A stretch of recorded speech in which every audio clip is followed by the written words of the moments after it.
How's it going, guys? This is the Editing Bard.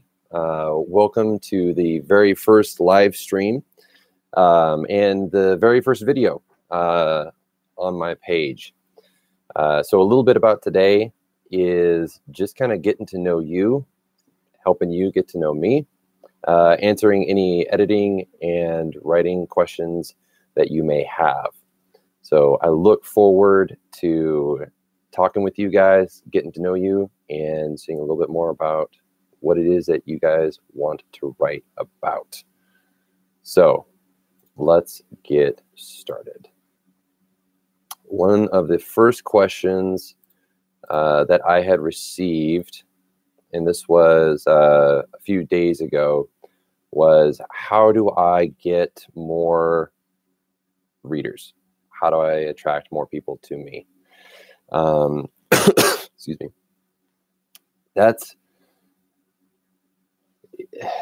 There's a couple of different things that you can do. The first one is have a freebie on your website.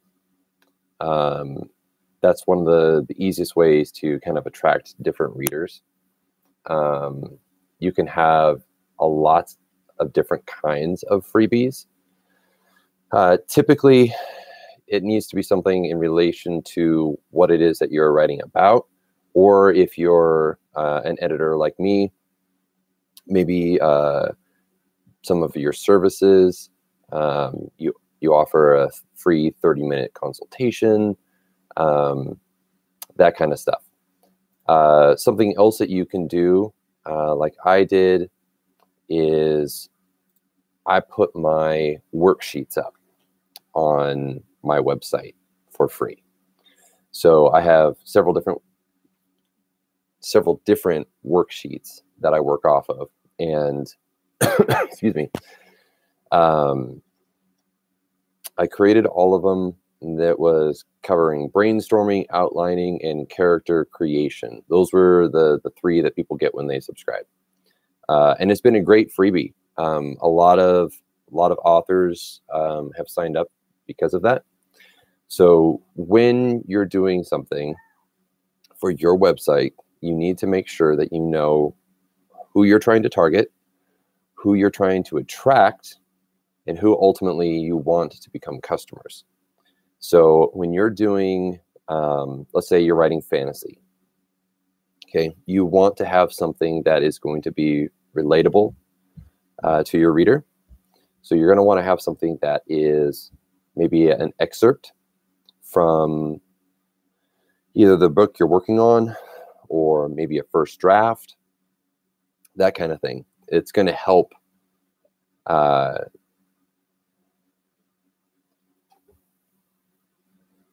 it's going to help you attract the readers because they're going to invest in your story.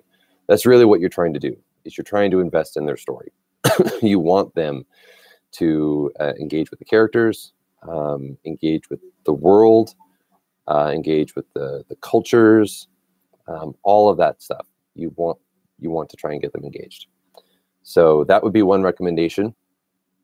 Another thing would be a newsletter where they follow you from start to finish of your writing process. So I've seen it where you have authors who will start and say, hey, I'm writing a book. If you would like to follow along with me on the first draft, then subscribe and you'll get weekly updates on where the story's at. And I've seen those be successful. So essentially you write all week and then you send out a newsletter to all of the people on your mailing list who have subscribed, and then ask them like, hey, what questions do you have about the world? I mean, you're in the process of building it, so talking through it with people might actually be very helpful. So that would be another way to go. Trying to think of some of the other freebies that I've seen. Sorry, I've had allergies going on lately, so it's been a little difficult with the cough. Sometimes people do free books. So just like the whole thing is free when you subscribe. Now, depending on the type of book you're writing, that may not necessarily fit with what it is that you're working on. So my suggestion is that if you are, let's say, writing a nonfiction book, right? So you've got nonfiction going, then you got the subject, let's just say it's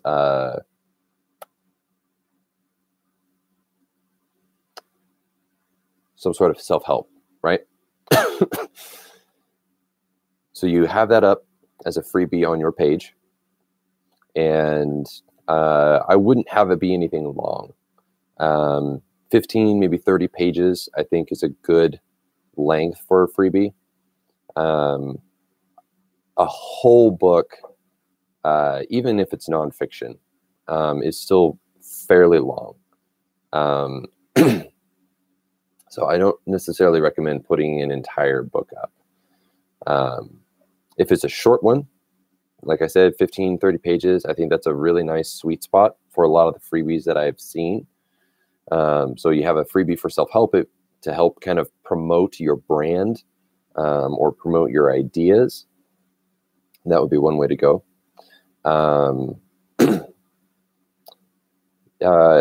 For fiction, you could do something where you have maybe it's a short story, so 7.5 to 10,000 words that predates your story or happens alongside your story at some point, and have that be the freebie. Because again, you want to get people engaged with what it is that you're doing, whether it's nonfiction or fiction. You want readers to be able to engage with you. Let's see, what was another question that we had? Trying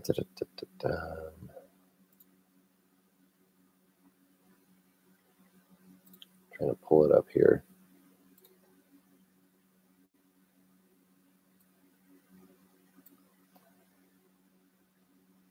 All right, so again, another one that I had, another question that I had from a couple of weeks back that I thought was a really good question is, which would you choose for your author platform, a website or a blog, and why?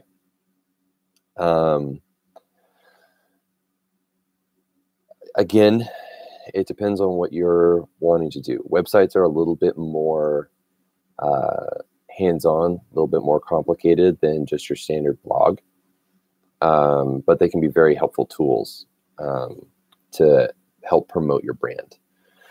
So the way that I went about doing it for my own was I decided that I was going to do a combination.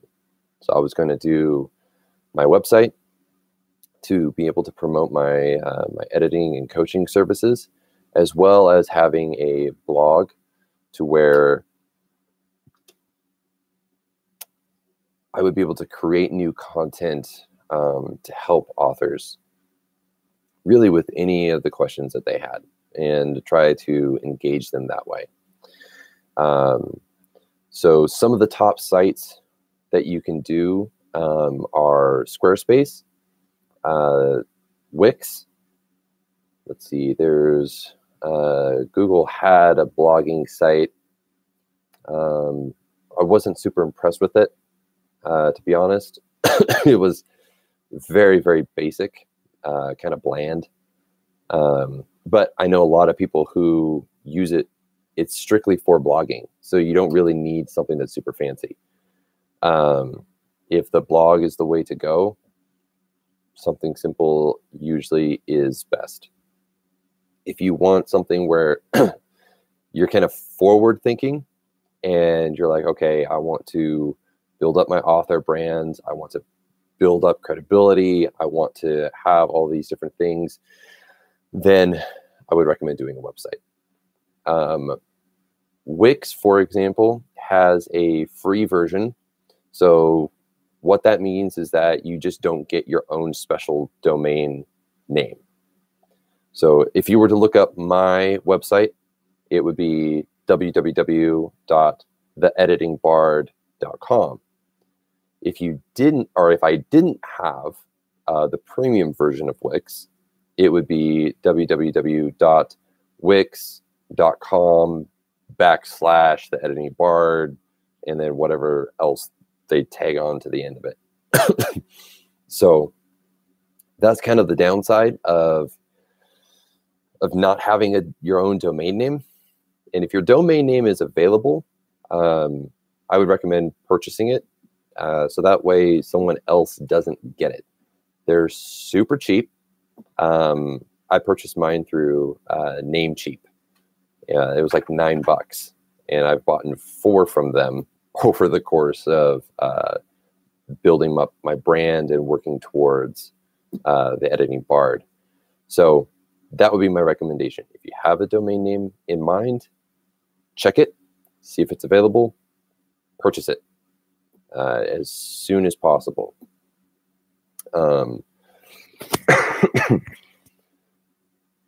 For Wix, because I haven't used any of the other websites, I know people who swear by Squarespace, and I've seen some of their websites, and they're very well done, beautifully crafted.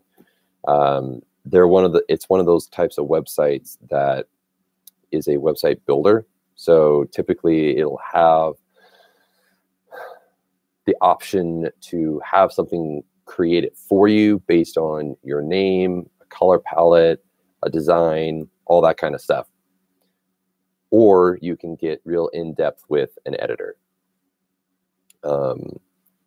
That's what I did with Wix when I first started out. I just had, I think it was called ADI, and I just had it design it for me. I was like, wow, this is amazing. It looks so cool. Let me tell you, it was garbage. It was, looking back at it now, I had no idea what I was doing. So it just looked real bad. But what it did is it got me at least a basic idea of how I wanted the website to look.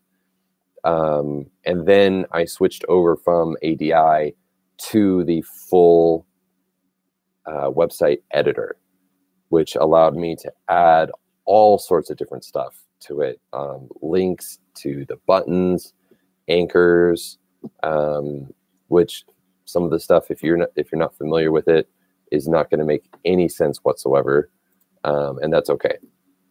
So my recommendation, do your research. I would check out Wix.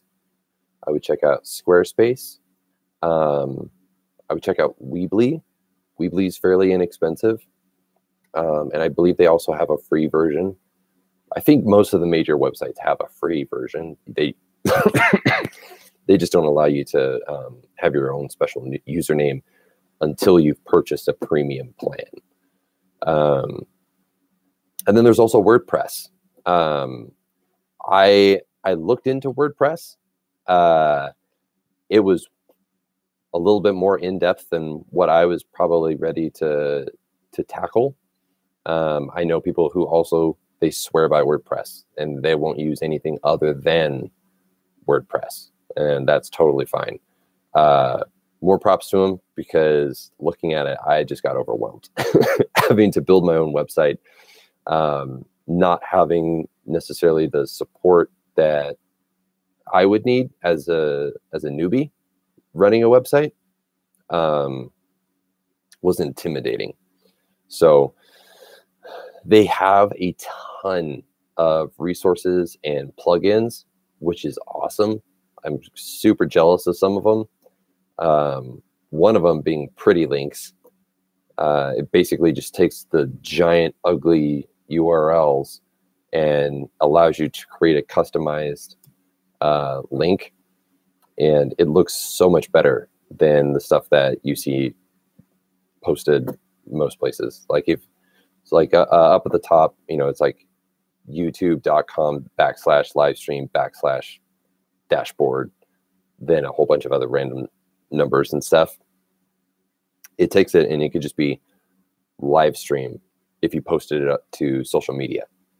So that link, that plugin would be super helpful. I just didn't want to get into it. Just didn't want to get into it at all.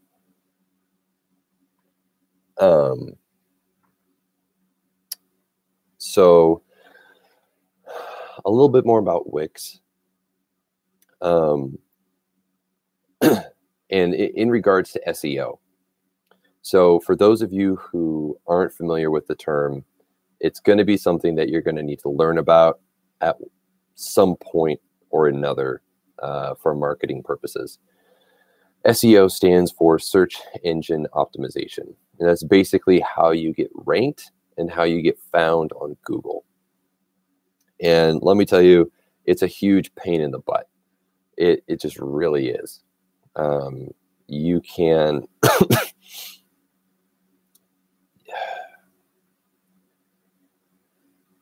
the way that you can approach SEO for your website, for an author website, is you need to do a lot of research. You need to do a lot of figuring out what it is that you want to try and pop up on Google or Bing or Yahoo or any one of those. So let's say you're science fiction fantasy author, right? It's going to be hard to get ranked on Google because there's so much out there that has content, that has huge rankings, because Google looks for like authority.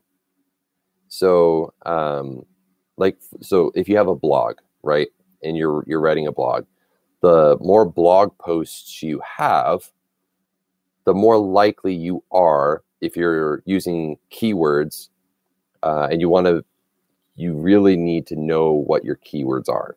You've got to figure that out. So you want to know how many times does fantasy pop up, science fiction pop up, what pops up for science fiction and fantasy. More than likely, it's going to be Wikipedia if you did a Google search on it. And it's hard to compete with Wikipedia because they have long-form content. They got content on their page just chock full of these keywords. So they're going to pop up. That's how Google ranks it. Google does all sorts of craziness. And so it can be, excuse me, it can be a huge pain in the butt trying to figure out how to make it work, right? So one of the ways that you do that is you want to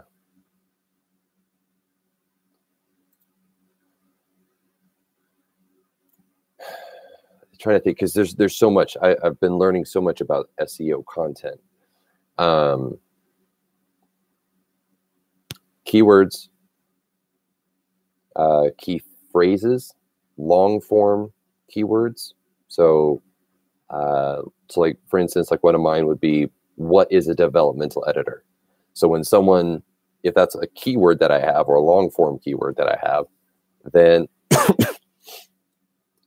when someone types that into Google, theoretically, if I'm writing stuff on my blog and it has this, those keywords in it, I should move up through the rankings for that particular search. Developmental editor. If I'm writing a lot of long form content, typically anywhere you want something in the range of 1,200 words, then my rankings will start moving up slowly, very, very slowly, because Google has to see that you're doing something right. Back to focusing on the authors and how do you get people to your page.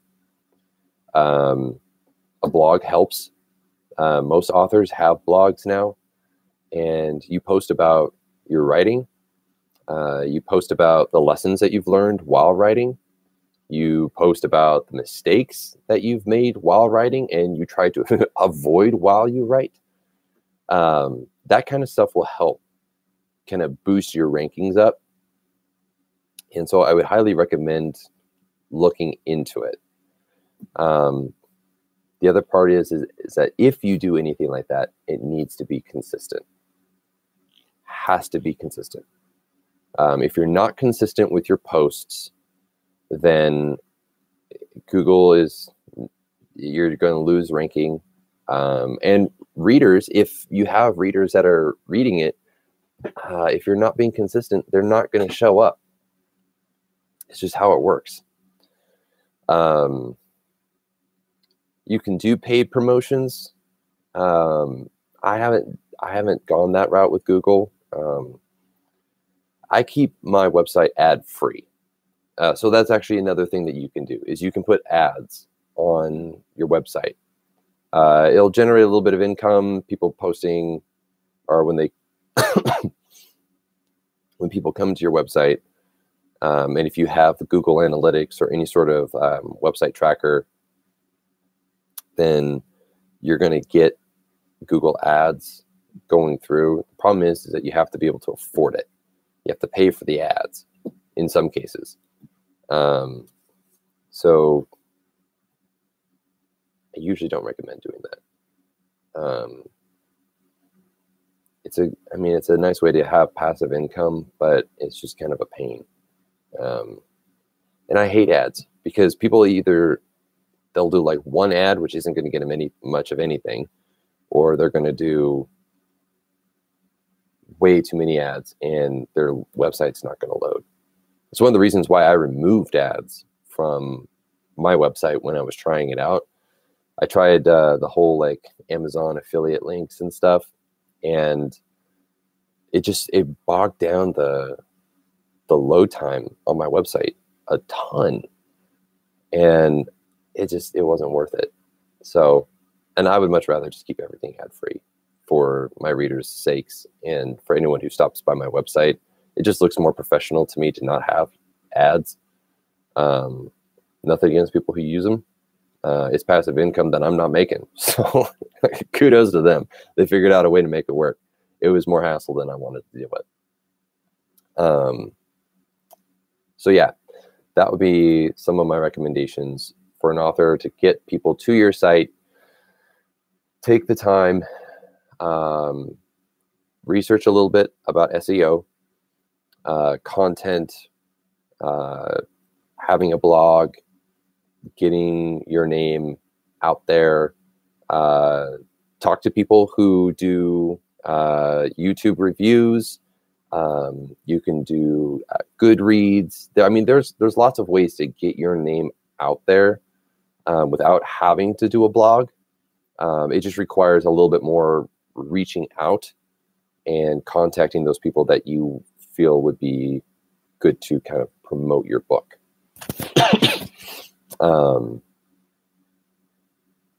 So yeah, that would be kind of the suggestions that I would have for that one. Another question that I had was,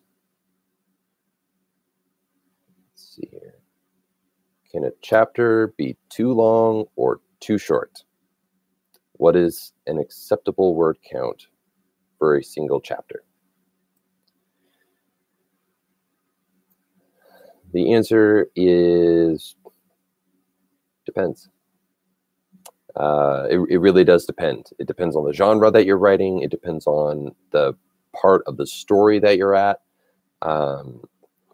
Whether it's nonfiction, it could be something completely different. So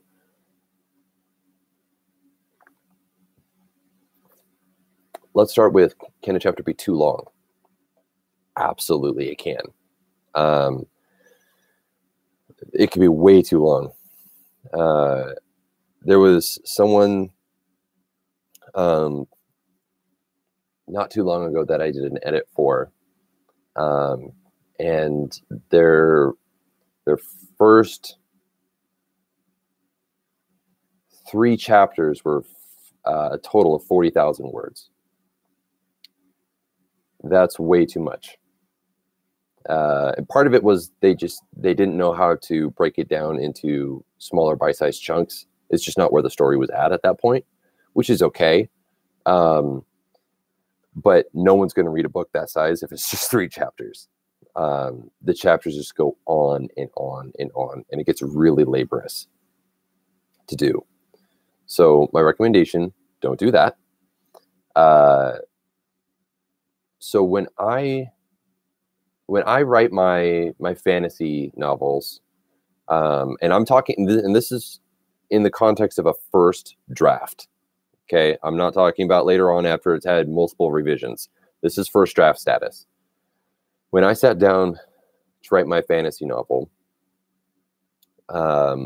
I set a word count goal based on how many words I knew I could type per hour. Excuse me. Per hour, I can type about 1,300 words if I know what it is that I'm typing. If I have a clear view of what it is that I want to do, 1,300 words is it. And I know that somewhere around there, the average is probably 1,000 to 1,100 if I have no idea what I'm typing. Like if I'm just pantsing a novel, that's usually what it's going to be about. So 2 to 2.5 hours per chapter is kind of what my average is for a first draft. So in taking that and using the experience that I've had on Wattpad, sorry, allergies, they're brutal. Taking the experience that I had on Wattpad, where you want shorter chapters, so anywhere between 1,500 and 2,500 words, maximum is about 3,000. I kind of took that and made it into how I structured my first draft for chapter writing. So I'm never writing a chapter that is too long or just goes on forever, because I know that I want a word count between about 1,700 and 2,500 words. Now, it's important to have a spectrum to go off of. Don't put, I need to hit 1,700 words, because the chapter may not be ending there. So you need to know what works best for you. Now, 1,700 to 2,500 words is a nice chapter length, somewhere in between there. It's about 6 pages. In the first draft of my novel, I think that technically ended up at 5. Yeah, I think it was 5 pages. Now I'm not doing Times Roman 12-point font, 1.5 space, 2 space. I'm not doing that. I was just writing the story. And most of what I wrote, all of what I wrote for the first chapter was in Grammarly. So it didn't have any of that kind of formatting stuff. So it wasn't even on my mind. It was just word count. And I didn't feel bad if I didn't hit that word count. That was just my goal. If the chapter ended sooner, that's okay. If I had to stop before I finished the chapter, that was okay. I prefer to finish my chapters in one shot, but it's important to have a goal. You want to work towards that goal. So what that did was having a word count between 1,700 and 2,500 words allowed me to have a beginning, a middle, and an end to each one of my chapters. It's super helpful because it allows you to, it's kind of like a mind hack, right? So it allows your brain to go, we're just going along and we're just making stuff. It's just happening. And your brain feels really good, right? You got dopamine surging around in there and you're just like super excited about life. as I noticed, as I started getting closer to my word count goal of 1,700 and change, my brain switched from being like super excited about all the cool stuff that we're writing to still being super excited about all the cool stuff we're writing, but also like, how do I want it to end? What do I need to write towards to end the chapter? So in doing that, it allowed the creativity to flow and allowed a mindset shift to happen. So I always had a nice ending to the chapter. Even if it's a little mini cliffhanger, I ended it where I wanted to end it, where I felt good about it ending. Now, with chapters that can go on and on and on in a first draft, it can be very discouraging if you don't kind of have a goal in mind, because you're just writing forever. You're just like, okay, I'm just gonna type away. All right, I'm at 5,000 words. Do I end it here? What is even words at this point? That's why it's important to have a goal. First draft, have a goal. And I recommend doing shorter chapters for the first draft. This allows you to move quickly through the book without having a lack of information, a lack of story, right? So you're not doing chapters that are a single page and feeling like there's nothing here. I don't even know what to do with this. Does this even belong in the book? Versus having chapters that are just like, you know, the Iliad or the Odyssey type, where it's like wall to wall in the margins, just words, just going on forever on all the pages. And that's how you feel when you're looking at something that's a chapter that's too long. Is it just there's so much there and it's just overwhelming. The other cool part, excuse me, is if you use Grammarly, I use the premium version. I highly recommend the premium version. It's a great tool to have because it gives you feedback. So between 1,700 and 2,500 words, you are sitting at roughly about a 7 to 8 minute read time. Fix this here. There. Don't mind my bag of trail mix here. 7 to 8 minute read time, which, if you think about it, is a really nice binge read time. Because based on the stuff that when I was writing on Wattpad, so I wrote Lord of the Rings fan fiction. I had burnt myself out to, just writing my other fantasy novel. I had basically plotted it to death. And I was like, I've lost my author voice. I have no idea what I'm even writing anymore. So started writing fan fiction. Started writing it for Wattpad. And what I noticed is that the chapters, when you go in and you read someone else's work, or you go in and you read your own work, it will tell you as you scroll down on a status bar at the top, how many minutes are left to read. And most of them ended up being about 10 minutes in length.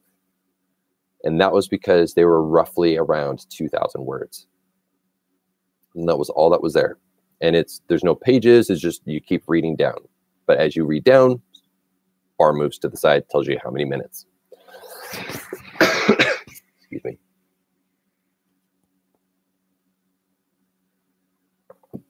So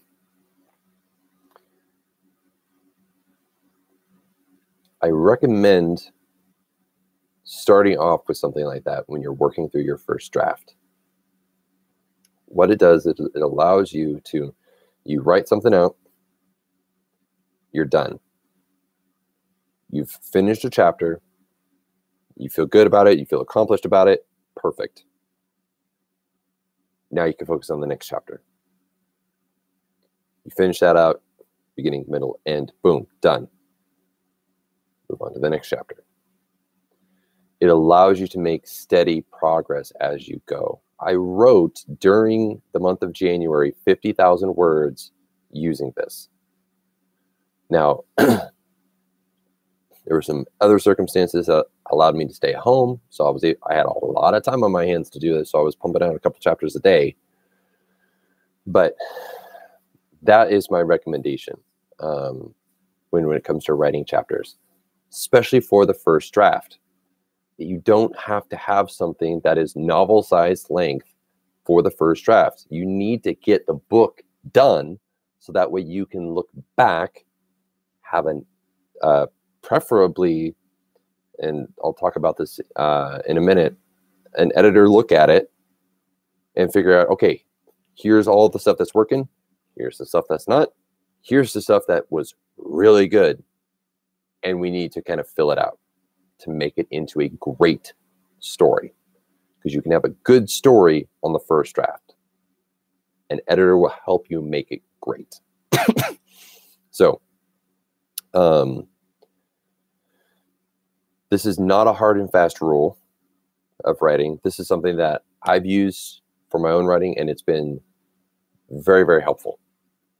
Now, I'm going back through the second draft. I just started it about a week ago, and it's gone slower because I had already gotten feedback from an editor, and it was super insightful. So I am a developmental editor, and I had someone else developmental edit my book, and they had some amazing insight. I was just like, wow, I really missed it there. Like it was just like boom, boom, boom, boom, boom to get through the story, because that's what I was doing. I was pantsing a novel. I didn't even have a plot. Let that sink in for a second. Developmental editor, didn't have a plot, didn't start really to have a plot until I entered the second draft. I had a concept, I had an idea, but it took the developmental editor and talking through that, a fellow developmental editor, talking through it with me, for me to be like, oh, yeah, kind of missed that. Missed the whole thing, actually. So this isn't a hard and fast rule, and it applies to myself as well. Okay, so I've started the second draft, and the first draft word count was somewhere right around that 1,700 mark, right? I now have added almost double that in word count. So I'm nearing 3,000, right around that number, I think. Haven't gotten a lot of typing done the last couple of days. So nearing 3,000, and I've expanded on it. Draft 2 is about fleshing out the skeleton that you made in draft 1. Okay. And I know we've kind of transitioned from chapter length to first and second draft status, but I promise you that it all connects. So when you're writing your first draft, write the story, get the story done, get the words out. Now, if you have longer chapters, totally fine. That is okay. Every writer is going to be different. The point is don't focus so much on trying to get everything that you think is going to be in the book in the first draft. Get as much of it as you can, but not all of it's going to make it. Because when you go back and you have an editor look at it, and they walk through that with you, there's going to be changes. I've already made changes in the first chapter. It's ending completely different than it did in the first draft. And that's perfectly fine. And I've also added more to it. I'm fleshing out the world. I needed to get the story out, got the story out, starting back after I had a developmental edit, and I'm starting to add in that stuff the developmental edit talked about. So if you have a chapter that's 5,000 words long, that's okay. My recommendation is that I wouldn't go too much past that. If you're going to have a max it at 5. 10,000 words is too much. It's way too much. Genre dependent a little bit, but don't worry. Don't go past that. That's just my recommendation. It starts getting real lengthy at that point for the reader. I'm not even talking from an editor point of view. I'm just talking from a straight reader point of view. When I hit books that are that long for just a single chapter, especially if there's no progress being made, I'll set the book down. I won't, and I probably won't pick it back up again. That's just how I am. It's a personal thing. Some people will. They'll just keep reading. I'm very conscious of the readers while I write. I want a binge-worthy book to be the type of book that my book is. I want a binge-worthy book to be the type of book that your book is. And to have it be binge-worthy, in my opinion, is to have it be 5,000 words or less. 5,000 words. I haven't played enough around with Grammarly to figure out what the time frame for that would be, but my guess would be if 2,500 words is roughly between 10 to 15 minutes, and some people read faster than others. I think Grammarly is just kind of using an average. You're probably looking at 30 minutes, 20 to 30 minutes of read time. And people aren't necessarily always going to have that much time. The world today seems to be speeding up, not slowing down.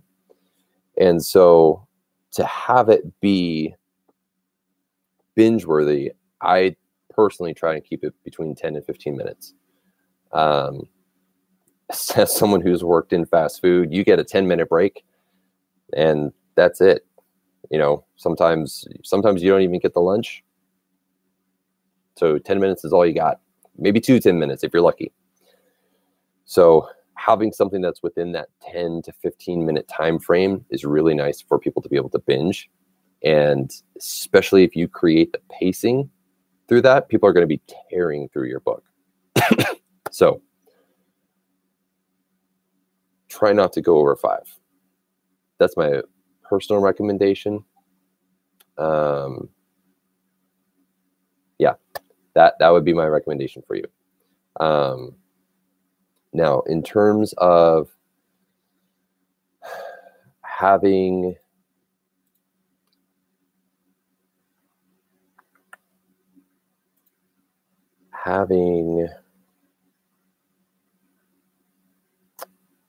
you ever one of those moments where you just lose your train of thought just completely? That's what just happened. That's right. Having a editor look at your draft. So many people think that they can just self-edit and they've covered all the bases. They've done the line edit, the copy edit, the proofreading, the beta reading. They've done it all themselves. In a lot of ways, you can. There are, you can do some of that. You should take some responsibility there to edit your work. But don't self-publish before you've sent it to an actual editor. There's a reason nowadays that indie authors have such a bad rap. And it's because, myself included, we think that we can do it all and put out a great book. We can put out a good book. We can self-edit and put out a good book. But the people that I've talked to who have self-published, they go back and they reread through it and they're like, what is this? Did I write that? It's riddled with errors. I edited that. I did like 1,000 edits on it. They probably did like 4. So it's so important to have an editor look at your work. Now, for a developmental editor, that should be the first edit that happens, is a developmental edit. Most people don't know this. And before I became an editor and started doing this, I didn't know that it was the first thing. I had never even heard of a developmental edit until I started really researching what it was that editors did and the type of editing. And I had no idea that that was even a thing. And as I've continued to learn more about developmental editing, I've learned that it is so important if you want your book to do well.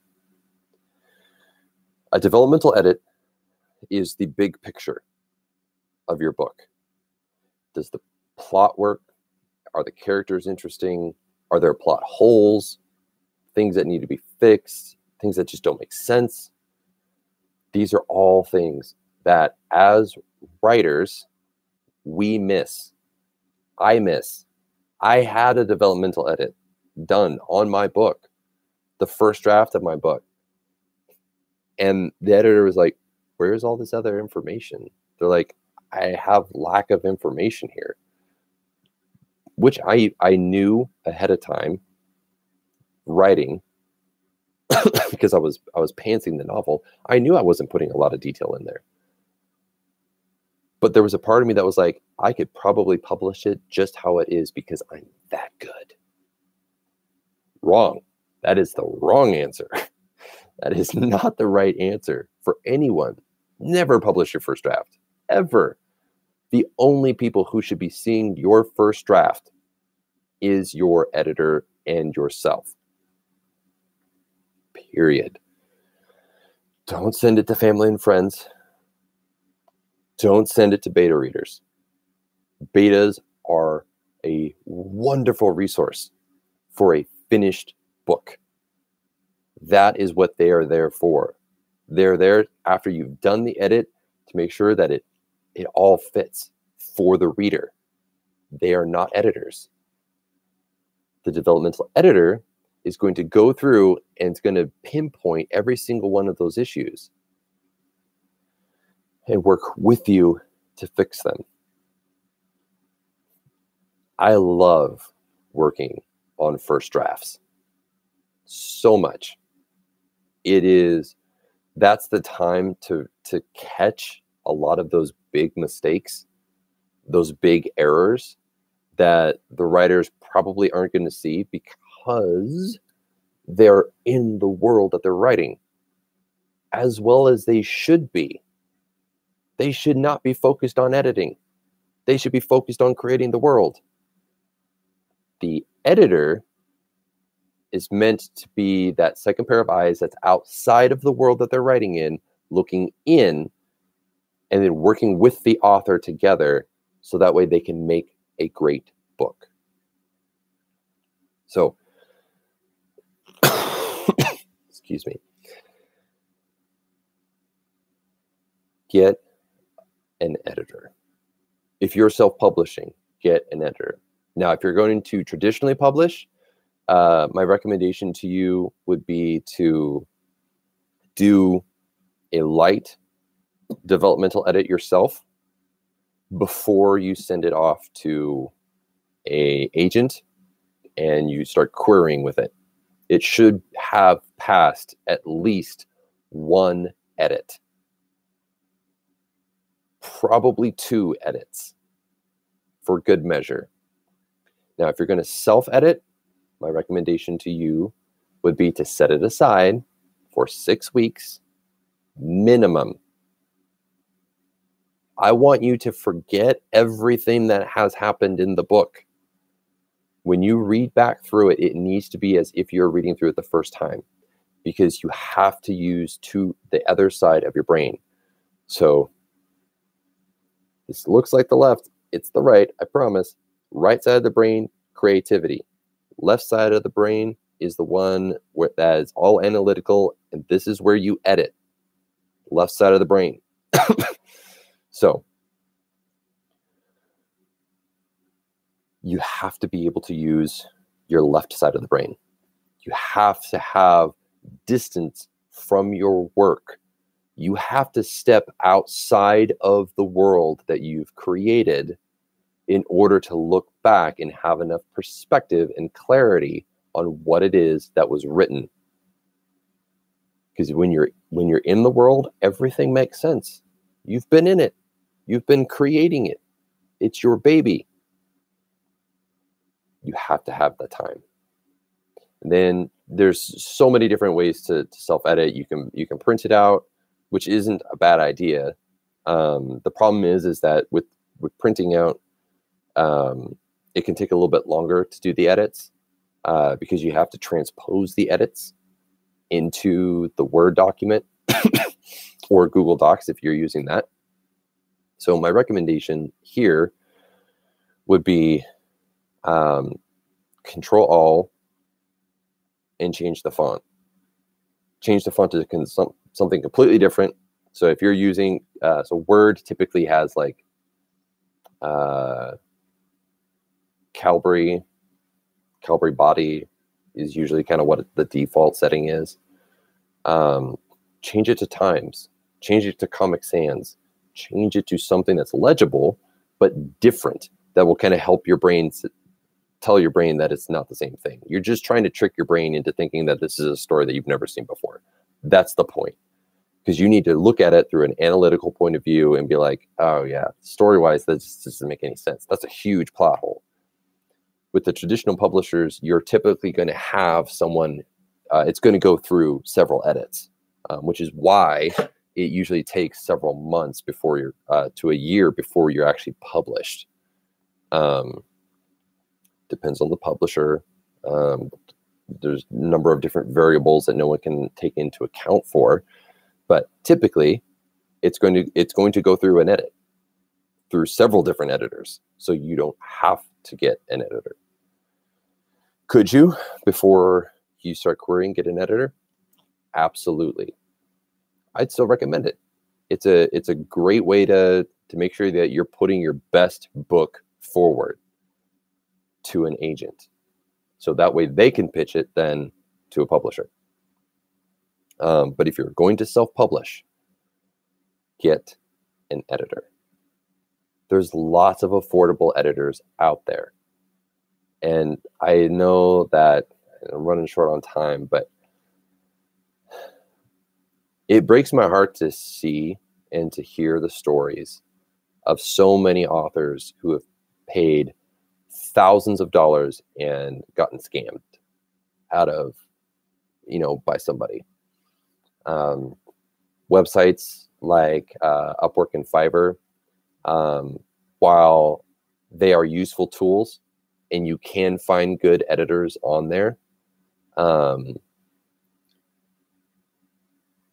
it's not necessarily the best pool. And I've used Fiverr. That's where I kind of started doing the developmental edits, and I did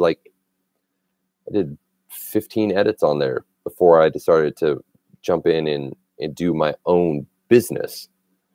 And I always try to give people my best work and to really help them bring their story to life. That's the whole purpose of why I do what I do. But a lot of people have gotten scammed, and it's really unfortunate. It makes me mad because I have such a passion for writing, and for helping others achieve that same dream of getting published. And when I see people just saying, well, to cut costs, just don't get an editor, it's usually because they've gotten burned by someone, and editors are expensive. You know, I'm not going to lie about that. Not everybody can afford an editor. Some editors, they require half down. I couldn't afford that. Some of them charge $3,000 for a developmental edit or for a heavy edit. And that's for like a 50,000 word novel. I couldn't afford that. My novel's bigger than that. I couldn't afford that.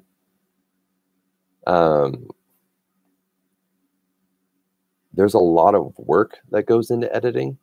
Let me tell you, it's a lot of work. But it should also be affordable for indie authors.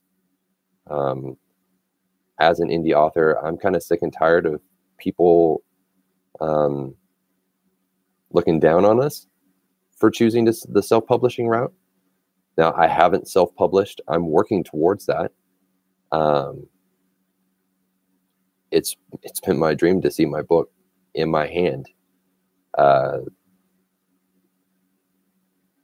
But when I've talked to people who have published traditionally,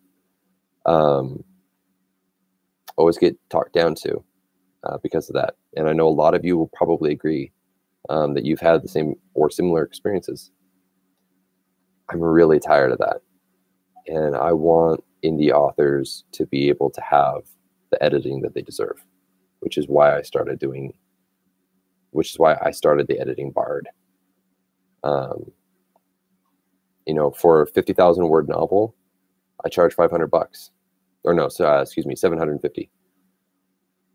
That's less than almost every other editor out there that I could find.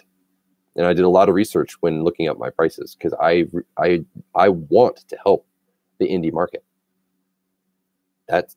You guys are my audience. You guys are the clients that I want to work with. And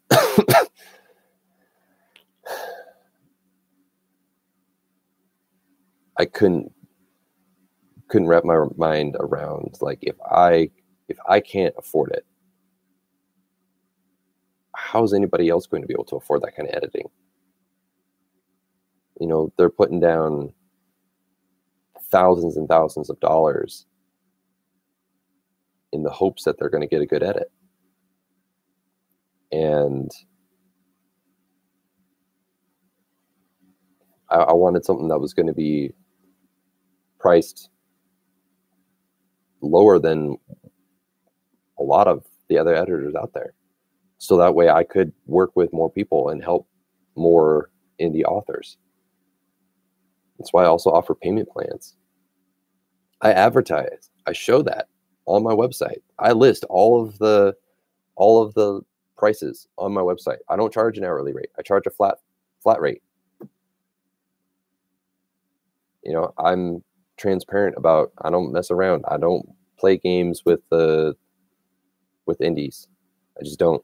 I don't like it. I don't like being toyed with. I know other people don't like being toyed with. My prices are listed out. I offer payment plans, and I work with indie authors with budget, with time, with their books. So kind of a detour here at the end than what I was anticipating talking about today. But yeah, I hope you guys got a lot of information. Like I said, this is my first time doing a live stream. It was a great experience to be able to just kind of share and talk with you guys a little bit more about just some of the questions that I've gotten.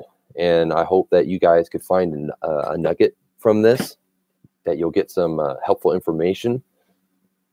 And maybe, who knows, maybe I'll get the chance to work with some of you, which would be awesome. I would love that. So thank you guys so much for taking the time to watch this video. I'm going to be doing it every week on Friday from 10 to 11 a.m. So come by, drop questions, send me questions during the week if you want.